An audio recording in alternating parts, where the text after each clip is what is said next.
Hi, I'm State Representative Joe Sanfelippo. Together with Senator Vukmir and Senator Wangard, we are introducing what we're calling the Victim Prevention Package.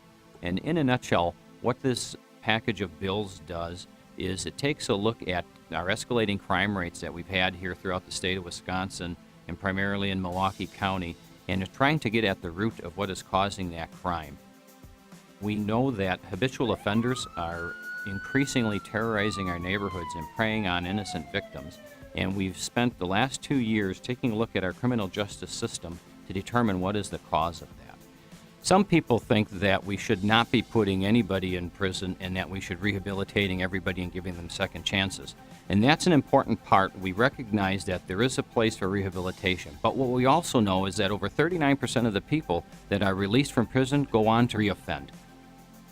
So our bills are aimed at making sure that the punishment is commensurate with the crime. Since 2011, although our arrests have gone down by 67,000 in the state, we have noticed that violent crime is actually on the rise.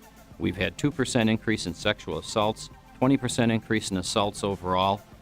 Armed robbery has been up over 13%, and auto theft has been up 33% between 2011 and 2015, and 50% in carjackings from 2015 till today. What we're noticing in this trend is that most of the offenders in these cases are repeat habitual offenders that time and time again our law enforcement is arresting the same individuals. So the package of our bills is aimed at stiffening penalties on these habitual offenders, all bearing in mind that we want to protect and prevent victims in our society. Every one of those statistics that I just mentioned, there's more than just a number. There's a name and a face and a family that has been victimized by that crime.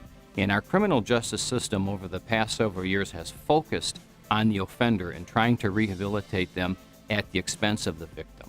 So our package of bills is aimed at focusing on the victims of crime, realizing that we have a two-pronged approach that we should be taking when it comes to criminal justice. We want to rehabilitate the offenders who are able and willing to do that, but we have to protect our citizens, prevent them from becoming victims of further crime, and that involves understanding that some people are not going to be able to be rehabilitated, and we have to have penalties for their actions. This is important because citizens want to be able to feel like they're safe in their neighborhoods.